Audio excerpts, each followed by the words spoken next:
Hello viewers, welcome back to a new lesson with Prakash Saha. আজকের এই difference or doubt clearing ভিডিওর সেশনে আমরা আজকে এ এবং অন এই দুটো শব্দের মধ্যে কি পার্থক্য রয়েছে, কোনটা কোথায় ব্যবহার করা হয় এবং তাদের সঠিক যে একটা ইউজ রয়েছে সেটা নিয়ে আমরা আলোচনা করব। তো দর্শক বন্ধুদের উদ্দেশ্যে আরও একটি কথা, এই ধরনের ডিফারেন্স অর ডাউট ক্লিয়ারিংয়ের ওপরে বেশ কিছু ভিডিও আমরা আমাদের ইউটিউব চ্যানেলে পাবলিশ করে দিয়েছি।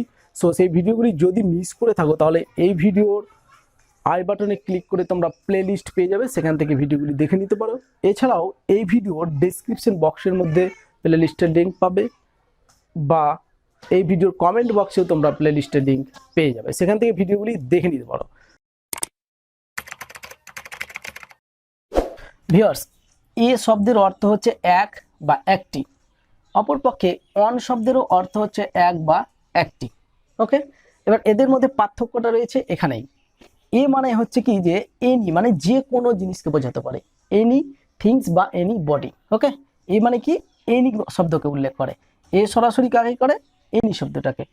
এইদিকে হচ্ছে অন শব্দটা হচ্ছে কি একটা সংখ্যাকে স্পেসিফাই করে বা একটা সংখ্যার উপর বেশি গুরুত্ব দেয় বা সংখ্যার উপরে জোর প্রদান করে অন শব্দটি।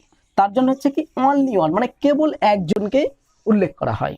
অন শব্দ অর্থ হচ্ছে কি সংখ্যার উপরে জোর দেওয়া এবং কেবলমাত্র একজনকেই গুরুত্ব দেওয়া হয়। ক্লিয়ার? এক্সাম্পল দেখো, a man can complete the work in a day. তাহলে এখানে দেখো এ পেয়েছি, আ ম্যান। তাহলে এ ম্যান বলতে হচ্ছে যে এনি ম্যান মানে যে কোনো মানুষ, একজনের কথা বলা হচ্ছে, কিন্তু যে কোনো মানুষ। ওকে, ক্যান কমপ্লিট দ্য ওয়ার্ক কাজটা সম্পূর্ণ করতে পারে in a day. In a day আবার এখানে এ পেয়েছি, তাহলে এ ডে মানে একদিনে, মানে হচ্ছে যে কোনো একদিনে। ওকে, এ শব্দের অর্থ হচ্ছে এনি, তার জন্য আমরা পেয়ে যাচ্ছি যে কোনো একজন মানুষ কাজটা যে কোনো একদিনে কমপ্লিট করতে পারে বা শেষ করতে পারে। ক্লিয়ার? অপরপক্ষে দেখো যে one man can complete the work in 6 hours. তাহলে ওয়ান শব্দের অর্থটা আমরা এইভাবে নেব যে ওয়ান ইকুয়াল অনলি ওয়ান মানে কেবল একজন। বলছে একজনই রয়েছে, এখানে কিন্তু সংখ্যাটাকে বেশি গুরুত্ব দিচ্ছে যে একজনই রয়েছে, মানে একজনই মানুষ রয়েছে, সে কি করতে পারে কাজটা 6 ঘন্টাতে শেষ করতে পারে। কেবলমাত্র একজন মানুষ, এখানে কিন্তু সংখ্যাটাকে বেশি স্পেসিফাই করছে। ওকে, এখানে ব্যক্তিকে মানে হচ্ছে যে কোনো একজন ব্যক্তিকে, আর এখানে হচ্ছে নাম্বারটাকে স্পেসিফাই করা হয়, মানে সংখ্যাটাকে স্পেসিফাই করা হচ্ছে। Next example, a student will get 50 marks in the exam. তাহলে এখানে এ শব্দ মানে জানি যে এনি স্টুডেন্ট মানে হচ্ছে যে কোনো স্টুডেন্ট, উইল গেট পাবে 50 মার্কস মানে 50 নম্বর ইন দ্য এক্সাম পরীক্ষায়। তাহলে পরীক্ষাতে যে কোনো স্টুডেন্ট 50 নম্বর পাবে, যে কোনো স্টুডেন্ট। ওকে, এনি স্টুডেন্ট, এ সরাসরি হচ্ছে কি any student. On the other hand one student, এবার দেখো এখানে ওয়ান বলা হচ্ছে, অন মানে হচ্ছে তার মানে কি কেবল একজনেরই কথা বলছে, অনলি ওয়ান স্টুডেন্ট। অন মানে only one student. Okay, will get 80 marks in the exam, 80 নম্বর পাবে পরীক্ষায়। 80 নম্বর পাবে কি একজন ছাত্র, কেবলমাত্র একজন ছাত্র। এখানে কিন্তু সংখ্যাটাকে বেশি জোর দেওয়া হচ্ছে, অন মানে হচ্ছে এখানে সংখ্যাটাকে। Okay, a bird can fly in the sky.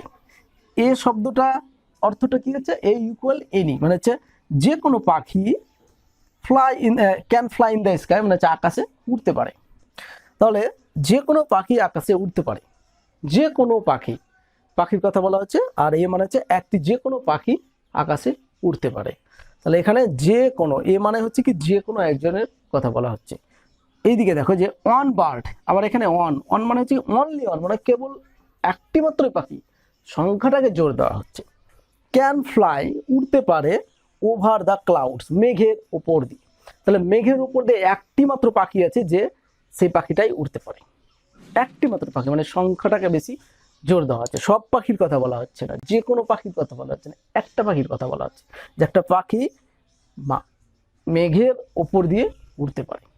এইবার আর একটা জিনিস ভালো করে বুঝে নাও যে আমরা যদি এই ওয়ান তারপরে হচ্ছে যে এইদিকে এ অল্টারনেট যদি ব্যবহার করি যে ওয়ানের জায়গাতে এ, এর জায়গাতে ওয়ান, তাহলে কি দাঁড়াবে সেম সিচুয়েশন দাঁড়াবে যে এখানে যেটা দাঁড়াচ্ছে ওখানে। তাহলে এ ম্যানটা এখানে যদি করে দিই তাহলে হয়ে যাচ্ছে কি যে ওয়ানের জায়গাতে এ, তাহলে এ ম্যান ক্যান, তার মানে যে কোনো একজন মানুষ 6 ঘন্টাতে কাজটা শেষ করতে পারে। এখানে দেখো অন স্টুডেন্টের যাতে এই স্টুডেন্ট ব্যবহার করে যদি এই স্টুডেন্ট উইল গেট, তার মানে যে কোনো স্টুডেন্ট 80 নাম্বার পাবে পরীক্ষাতে। এখানে হবে তখন কি যে কোনো পাখি মেঘের ওপর দিয়ে উঠতে পারে। ওকে, এবার এইদিকে যদি ওয়ানগুলো ব্যবহার করি তাহলে সেম সিচুয়েশন। এখন তোমাদের একটা জিনিস মনে রাখতে হবে, সেটা হচ্ছে এ ইকুয়াল এনি, মানে হচ্ছে যে কোনো। আর একটা কি ওয়ান ইকুয়াল হচ্ছে অনলি ওয়ান, মানে কেবলমাত্র একজনকে বোঝানো হচ্ছে এবং সংখ্যাটাকে বেশি জোর দেওয়া হচ্ছে। ক্লিয়ার? তো এই হলো আমাদের এ এবং অনের মধ্যে পার্থক্য। তো আশা করি বিষয়টি বুঝতে পেরেছো। তো যদি ভিডিওটি ভালো লেগে থাকে তাহলে অবশ্যই লাইক কমেন্ট শেয়ার করবে। আর হ্যাঁ, আমাদের ইউটিউব চ্যানেলটিকে যদি এখনো সাবস্ক্রাইব করে না থাকো তাহলে সাবস্ক্রাইব করে পাশে আসা বেল বাটনটাতে ক্লিক করে নোটিফিকেশনটা অবশ্যই অন করে দিও, যাতে করে ফিউচারে যে সমস্ত ভিডিওগুলি দেওয়া হবে সেগুলোর নোটিফিকেশনটা তোমাদের মিস না হয়। ওকে, আজকে এখানে শেষ করছি, পরবর্তী ভিডিওতে আবার দেখা হবে অন্য একটা নতুন টপিক নিয়ে। All the best.